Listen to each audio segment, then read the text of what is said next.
Let's get right into it. Number 10. Eating junk food and carbs. Everyone has that one friend who eats nothing but kale and air, and they look at your burger like you just committed a crime. But your brain is basically a giant ball of fat. About 60% of it is fat. Think about the wiring in your house. Every wire has a plastic coating around it to stop it from shorting out and burning the house down. Your nerves work the exact same way. Every single nerve in your body is wrapped in a fatty coating called myelin. Myelin is the insulation for your body's electrical wires. Without it, your nerve signals misfire. They short out. Your myelin is made from heavy fats, cholesterol, saturated fat, the stuff that makes your doctor nervous. When people go on extreme low-fat diets, they're essentially stripping the insulation off their own wiring. Carbs get the same treatment. Everyone acts like eating a slice of bread is basically self-destruction, but your brain runs almost exclusively on glucose, which comes from carbs. Your brain uses about 20% of your entire body's energy supply. That's like a single light bulb using a fifth of your home's electricity. When you crash your carb intake, your brain starts rationing power. You get brain fog, you get mood swings, you get that feeling where you read a sentence 4 times and still understand nothing. That's not discipline. That's your brain running on fumes. The idea that fat and carbs are pure poison is just wrong. Your body was built to run on these things. The problem was never the burger. The problem was eating 17 of them. Number 9. Leaving your bed messy. Your mom was wrong about making your bed. Turns out the messy bed you've been leaving every morning is actually doing you a favor. When you sleep, you sweat. The average person sweats about a liter of fluid into their sheets every single night. That's a water bottle worth of sweat soaking into your mattress. Now, dust mites absolutely love this. These are microscopic creatures that live in your bed by the millions. A single mattress can house up to 10 million of them. They eat your dead skin cells, drink your sweat, and reproduce constantly. When you make your bed right after waking up, you're trapping all that warmth and moisture under the covers like a cozy little spa for tiny monsters. But when you leave your bed a mess, the sheets air out, the moisture evaporates, the mites dry up and die by the thousands. Scientists at Kingston University actually studied this. They found that an unmade bed can kill off a significant portion of the dust mite population just through exposure to air and light. So that chaotic pile of blankets you leave every morning isn't laziness, it's pest control. Number 8. Swearing like a sailor. Back in 2009, scientists at Kiel University ran a study. They had people stick their hands in ice-cold water. One group could swear freely. The other group had to stay polite. The swearers kept their hands in the water almost 50% longer. Not because they were tougher, because the swearing was actually killing the pain. When you drop a bad word, your brain treats it like an emergency alarm. It triggers your fight or flight response. Your heart rate goes up, adrenaline floods your system, and your body releases its own natural painkillers called endorphins.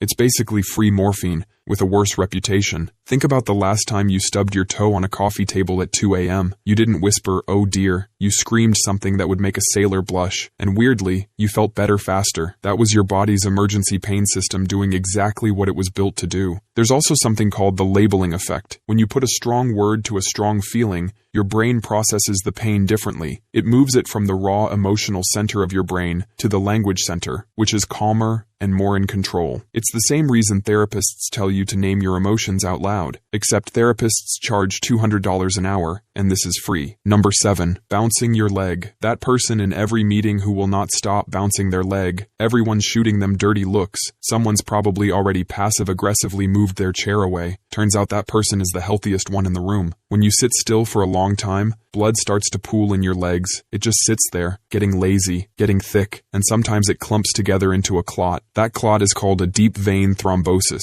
It can break off and travel through your bloodstream, straight to your lungs, or your heart. At that point, your body is done. But when you bounce your leg, you're squeezing the muscles in your calf. Those muscles act like a pump. They push the blood back up toward your heart. No pooling, no clotting, no problem. Doctors actually have a name for this pump. They call it the skeletal muscle pump. Your annoying leg bounce is literally a built-in life support system. So next time someone tells you to stop fidgeting, just look them dead in the eyes and say you're doing cardio. Number 6. Being antisocial. You know that friend who cancels plans and stays home alone on a Friday night. Turns out their body is doing something yours isn't. When you're constantly around people, your body stays in a low-level alert state. It's like leaving your car engine running 24 hours a day. That's what chronic social stimulation does to your body. It keeps your stress systems quietly humming in the background. Even when you're having fun, even when you like the people, your body still treats social situations like something to manage. Introverts who regularly spend time completely alone have lower levels of chronic inflammation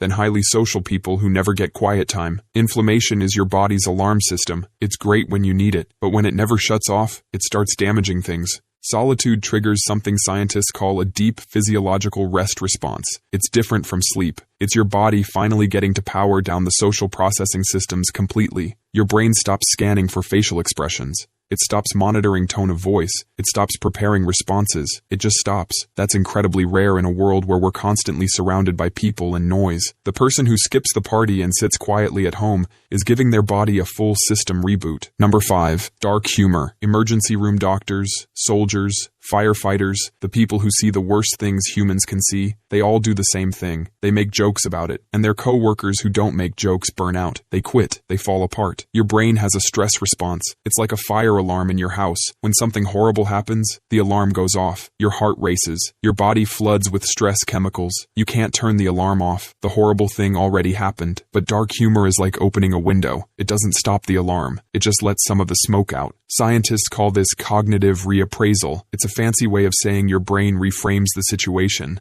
Instead of, "This is destroying me," your brain shifts to, "This is so awful, it's almost funny." That tiny shift is enough. It drops your cortisol levels. It slows your heart rate. It keeps you functional when you should be falling apart. A submarine goes deep underwater. The pressure outside is trying to crush it. The submarine has release valves, little controlled releases that keep the whole thing from imploding. Dark humor is your release valve. Without it, the pressure just builds until something breaks. Number 4. Dodging the sun entirely. Most people act like you're broken if you don't spend time outside soaking up rays. Go get some sun, they say. You look pale, they say. Meanwhile, the sun is literally shooting radiation at your face. The same UV rays that give you a tan are also punching holes in your DNA. Every single time. Your skin cells are getting hit by tiny invisible bullets, and your body is quietly patching up the damage, until one day, it can't. That's called skin cancer, and it's the most common cancer in the entire world. 1 in 5 Americans will get it at some point in their life. So the pale person hiding inside is statistically making a smart call. The obvious comeback is vitamin D. Sure, you need vitamin D. You can also get it in a glass of milk, or a supplement, or fatty fish. The sun is not the only vitamin D delivery system. It just happens to come bundled with radiation. UV damage is cumulative. Every sunburn you got as a kid is still on your tab. Your skin keeps a running total,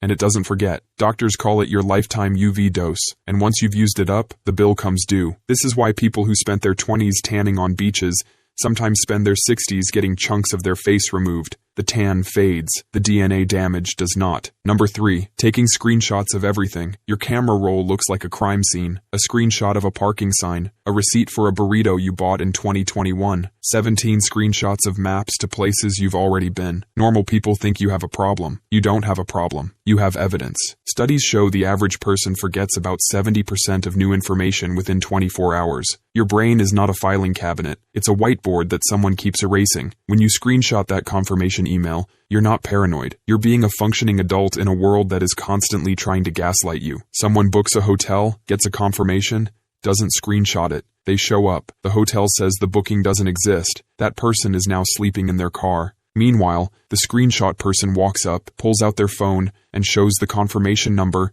the price, and the date. They get their room. When a company changes the terms of a deal after you already agreed, the screenshot is your lawyer. When your landlord says he never promised to fix the heating, the screenshot of his text message is basically a signed confession. And the map screenshot habit people make fun of? Why screenshot the map? Just use GPS. Then the GPS loses signal in the middle of nowhere. The screenshot person calmly looks at their phone and knows exactly where to turn. The non-screenshot person is now driving in circles, asking a cow for directions. The cow does not know. Your chaotic camera roll is not a mess. It's a backup brain. Number 2. Refusing to forgive. Every self-help book has the same chapter. Let go of your grudges. Forgive and move on. Cool advice. Here's what those books don't tell you. Your brain holds grudges for a very specific reason. It's keeping you alive. When someone hurts you, your brain does something smart. It files that person under dangerous, like a mental blacklist. And every time you see them, it pulls up that file automatically. That's not bitterness. That's a security system. Imagine a dog bites you. You forgive the dog. You pet the dog again. The dog bites you again. Nobody calls that personal growth. They call that a bad decision. Meanwhile, people who forgive too quickly tend to end up in the same bad situations repeatedly. Same toxic friendships. Same manipulative relationships. Researchers call this pattern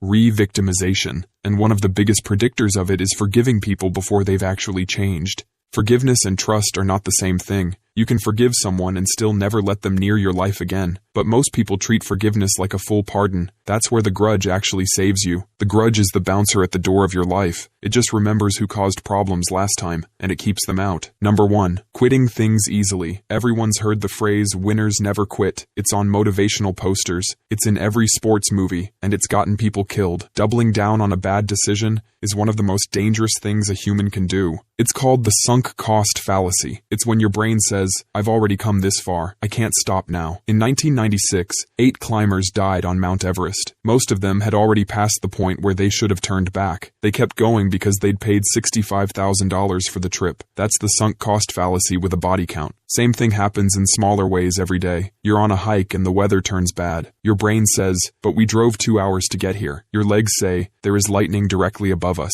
The people who listen to their legs go home. The people who listen to their brains sometimes don't. The people who quit easily aren't weak. They're just better at math. They look at the situation and go, the cost of continuing is higher than the cost of stopping. That's being smarter than the motivational poster. That's all for today. I'll be making similar videos in the future. Subscribe to see them.